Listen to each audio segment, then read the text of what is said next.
Why do you think Kazakh opposition so skeptical about these new constitutional reforms?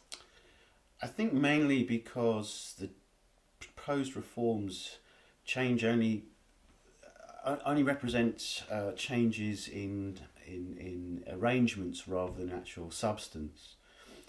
The reforms are, to be frank, rather meaningless unless they actually come alongside genuine political reform in relation to ensuring political pluralism in Kazakhstan. So making sure that you have a genuinely active parliament that isn't just made up of Nursultan Nazarbayev's party Nuratan, that you actually have elections which are free and fair, and also that these reforms to work, they have to also ensure that there is greater reform at the local level too, starting with, for example, the direct election of local hakims, local governors. And I think only through a genuine process of political reform which ensures pluralism, genuine fair elections, will this idea of divesting powers to the parliament make any sense. On the other side, I think one of the big problems is that, actually, in fairness, there are some potential reforms within this proposed package which could represent a step change. So, for example, the idea that the presidential decrees will no longer have the full force of law could potentially be quite significant. But that only makes sense if there is also a change in the cultural behaviour of political elites, who, in one sense, have a tendency to always look upwards hierarchically to power, and always look up to the presidency in terms of policy and decision making. So if political elites genuinely have powers as instigators and creators of public policy, then the reforms will make sense. But in short, I think unless the reforms that are proposed come alongside a genuine opening up of the political system to parties outside of Nuratan and pro-regime parties, and generally fair elections, then they won't really have any effect. And sorry, one final thing is that, of course, the proposed reforms still ensure that President Nazarbayev has a great deal of power. He'll still be the sole arbiter of power when it comes to issues of defence, security, foreign policy. And so it's really just about placing him above everyone else and sort of divesting some responsibility for social and economic problems that are going on in Kazakhstan to legislatures, the government and so on, and sort of taking that responsibility away from the president. But he will continue to be the sole arbiter of power. Do you think these reforms could trigger some processes that Nazarbayev doesn't expect if he shares this responsibility? No. I think that would be unlikely. If you're talking about unintended consequences of the reform, I think that would be unlikely, because that would require a change in the sort of the normative and cultural behaviour of political elites, which is a tendency, as I said, to look upwards and not necessarily take a great deal of responsibility for public policy making. So I think power will still reside in the presidential administration, and I can't see reforms being instituted that... I mean, one of the things about Nazarbayev is that he's a very clever politician, and he's always been very careful at managing different political elites, managing the institutions in the country. He's a very smart guy at doing that, and he's a professional at doing that. And I don't think he would institute reforms that represented in any way a threat to his power or authority.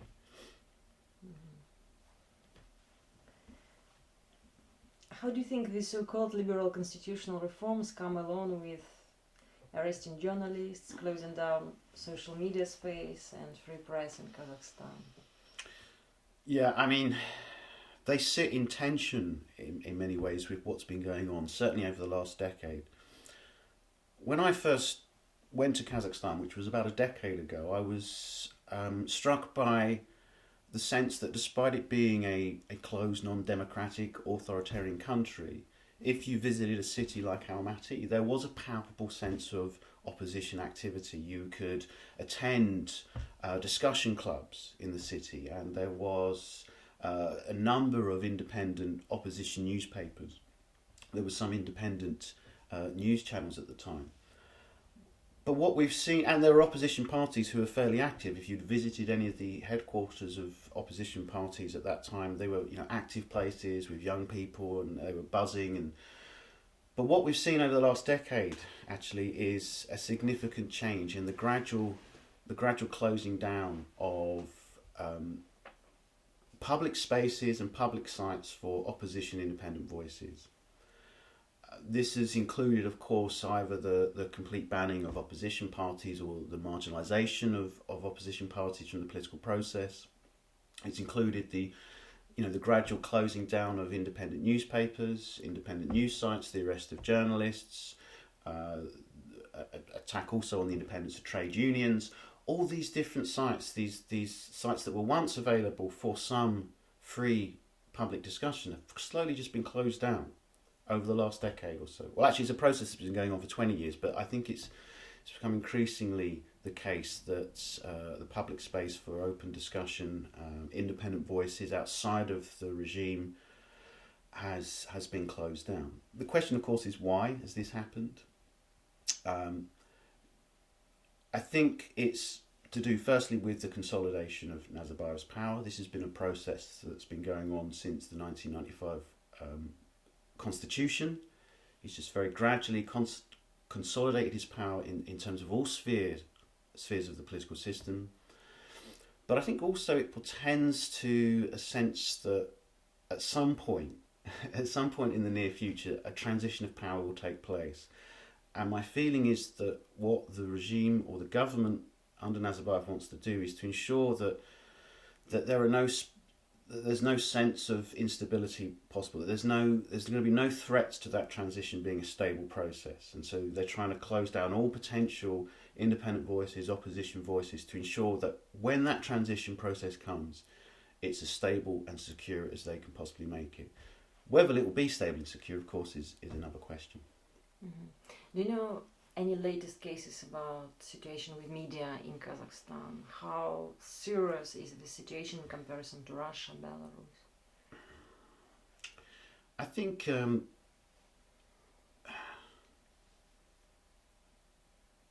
it's serious to the extent that, even people who you would have thought, there's cases, I should say, that where 5 years ago these people were seen as fairly journalists who are being arrested or potentially put on trial for things like embezzlement or corruption charges, and arguably, or it's been the case has been made that these are political arrests and political trials. These are genuinely moderate voices. These are not people who are overtly critical of Nazarbayev or the regime, and the fact that, of course, that it's against the law in Kazakhstan to openly criticise the president. So that is serious. You can go to jail if you are seen to denigrate the president in any way in the media. So I think it is serious. I guess in one sense it's a trend across the former Soviet Union in countries like Russia and Belarus. I can't speak with a great deal of authority about the media context in those countries, but my impression is that you have a very similar case where, perhaps obviously in Russia you've got very high profile cases of journalists going missing and so on over the years, and of course the murder of independent journalists and human rights activists. That for some extent has been less the case in Kazakhstan, but instead journalists find themselves arrested on charges often of tax avoidance, corruption, embezzlement, and so on. So I think it's what goes on in Kazakhstan is reflective of a trend in relation to authoritarian governments across the post-Soviet space in terms of closing down these independent opposition voices, both across print and broadcast media, and now also social media too.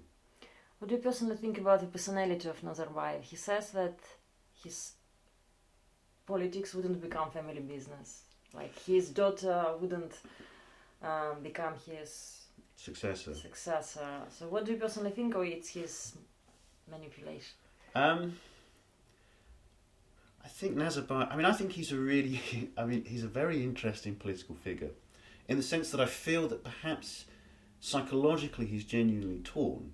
between, on the one hand, being an authoritarian leader. He grew up in the Soviet Union. His political training was in the Communist Party, so he is used to political control, or the language and tools of political control, as well as in relation to managing political elites and the economy and so on. But on the other side, I think he's a man that has genuinely been interested in processes of modernisation in Kazakhstan.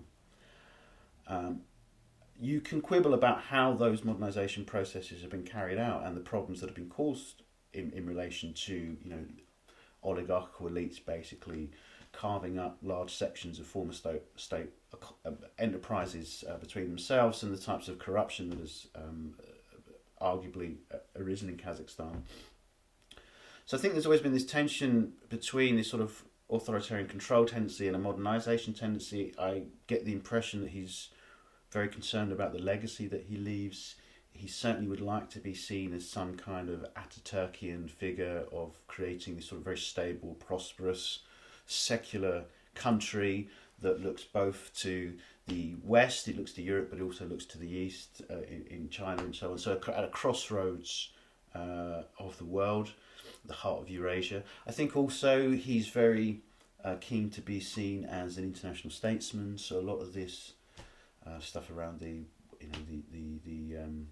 Expo and going for the Winter Games, having a seat on the UN Security Council, the OSCE chairmanship of 2010, all of these portend to his wanting to be an international statesman, to see Kazakhstan recognised as an international player. With regards to the issue of whether, he doesn't see politics as a family business, by and large, I've always been sceptical of those claims that you'd see a kind of dynastic succession in Kazakhstan, as you have seen, say, in Azerbaijan. I'm sceptical of that. I think deep down, my sense is that he just doesn't trust anyone. I don't think he trusts any potential successor, including even members of his own family. I mean, Doriga Nazarbayeva has managed to sort of pull herself back from where she was 10 years ago, when the scandal around her then husband, her now deceased husband, Rakat Aliyev.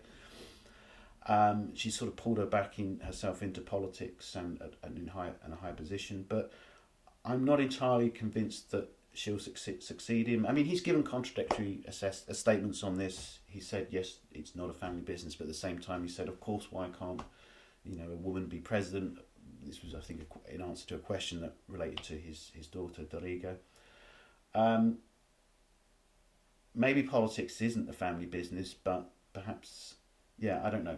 Perhaps the economy is a family business. Of course, his son-in-law, Timur Kulibayev, is one of the wealthiest people in Kazakhstan and controls, allegedly I should say, controls large portions of the banking sector and so on. So the family plays an important part in the Kazakh economy. So do you think the successor would be from members of his family or somebody from the party? What would really happen? Why he's so interested to keep this power and to bring this successor? Do you think because of his probable crimes? Why he's so attached to this power? This is a perennial question. It's a perennial question in terms of, well, why do autocrats like to keep power? I think there is probably an instrumental reason that you allude to, in the sense that it's perhaps, arguably it's difficult to perceive that Kazakh politics has always been clean, in the sense that there are rumours and allegations of sort of very high level corruption, and that by keeping hold of power he may be fearful of any sort of retribution that might come his way should he give up power, in terms of any potential criminal investigations against him or his family members. But at the same time, I think psychologically there are reasons why he wants to keep power. I mean, to be in charge of a country for close to nearly 3 decades now, to be its only president of this independent country, and to have the kind of discourse that emanates around Kazakhstan, around this President Nazarbayev being this very sort of special man who arrived at the right time in Kazakh history with all the right qualities, the right personality, the special skills to guide Kazakhstan through this sort of period of uncertainty and transition as it became an independent state. That's got to affect your psychology as a human being, and sort of, you know, in terms of having that power. And I could imagine it's quite difficult to give up. With regards to the issue of succession, who the successor will be, or what a succession process will look like, I mean, this is the eternal question. I feel like I've been answering this question since I first started sort of studying politics in Kazakhstan 14 years ago. And I still am no closer to the answer now as I was 14 years ago. I think, you know, because over the years we've seen potential successors arise, people being heralded as potential successors, and, you know, one by one they seem to drop off or find themselves marginalised or out of the country. I mean, the most interesting thing recently, I think, was Imangali Tasmangambetov being moved and made the ambassador to Russia, because Tasmangambetov has always been spoken of as a potential successor. He was actually on reasonably good terms with the opposition as well in the 2000s. He was seen as much more moderate. So I think his removal out of the country to an ambassadorial post is kind of interesting in that respect, that perhaps something is afoot with regards to transition.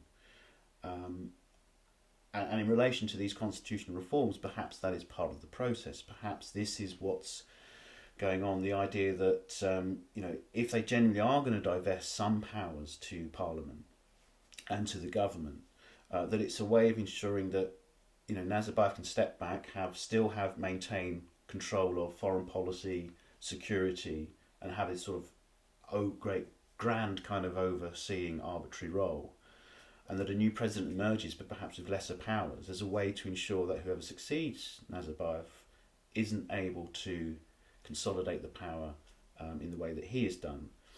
The extent to which that is the extent to which that happens, I just don't know. I mean, there are all kinds of scenarios. There is no political position in Kazakhstan. Why it is so?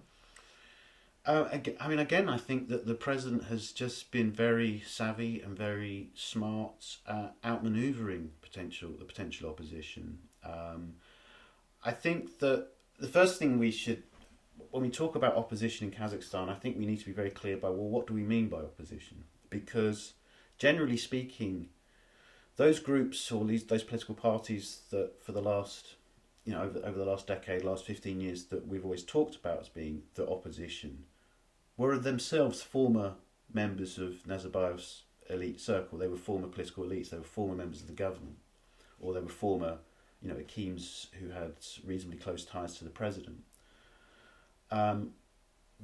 Were generally people with large business interests as well in the country. So that's the first thing to take account of. They were always close to the regime, and so actually the distinction between regime and opposition is a tricky one, and it's not as clear cut. I think often, and what tended to happen is that these political elites would fragment off from the ruling elite.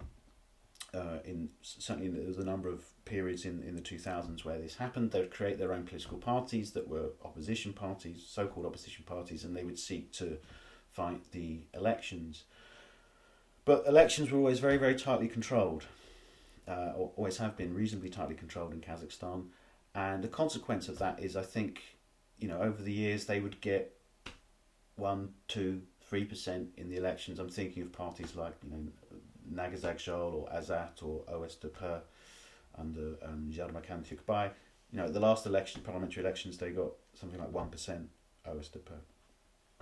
I mean, I think it just gets to the point where they have given up. I mean, I was struck in 2012 by an interview that was given by Bolat Abilov, who was one of the leaders of Nagazakzhol and then the party Azat, where he basically said, "Look, I'm going to give up politics. I'm going to go and make films," because I think they felt that there's nothing more they could do, that there was no chance that they were ever going to get some position of power or get their party into parliament. What you have in parliament at the moment, of course, is the president's party Nuratan that dominates. There are two other parties, Akjol, which interestingly, when it originally came out, was an opposition party, but has been co-opted and taken over by sort of regime-friendly groups, and of course the Communist People's Party of Kazakhstan, which also arguably is a very regime-friendly political party. So there is no genuine opposition in Parliament, and all of the opposition parties seemingly have seemed to have dissipated, with the exception of OSTP and the Janmakan Turkbay, but it seems to be doesn't have a great deal of funding. It doesn't seem to be particularly active anymore. There was the famous murder of Ultanbek Sarsanbayev, who was one of the leaders of the Nagizag Zhou party. The rumours or the allegations, although I'm not entirely sure if these were ever proven in court, are that of course this was a murder that was allegedly instigated by Rakat Aliyev, the president's son-in-law, who was still in favour at the time. There was also, of course, it was called a suicide of Zhenibek Nurkadilov, who was a popular politician from the south of the country. But the mysteries, it was alleged suicide, but he was found with 3 bullet holes in him. So I'm not sure of the extent to... But there's, what happened there, no one really knows. The extent to which these may or may not have been ordered by the presidential administration, I don't know. I think this type of thing happens less in Kazakhstan than perhaps other former Soviet republics. In the 1990s, he sought to be reasonably progressive when it came to economic reform, and that certainly differentiated himself from, the presidents of Karimov in Uzbekistan and Nayazov in Turkmenistan. So he sought to liberalise and privatise the Kazakh economy, and he sought foreign direct investment. He sought closer ties with Europe, as well as continuing ties with Russia. So I think that's always been part of the reason why he has been much more attractive to internationally, or been more welcomed. Arguably, of course, energy comes into to focus as well. Kazakhstan, of course, has large hydrocarbon deposits of oil and gas, which is of great interest to the European Union member states in particular, but also the US. But that doesn't explain it all, because, of course, Turkmenistan too, is the fourth largest gas reserves, proven gas reserves in the world, and foreign leaders have been much more reluctant to be as accommodating to first Nayazov and then Gurbanguly Berdimuhamedov in Turkmenistan. So I think there's a litany of reasons. I think the truth is he's always been a much more moderate authoritarian leader than some of his closest neighbours, and I think that's he's just caught in this sort of tension between autocratic control and modernisation.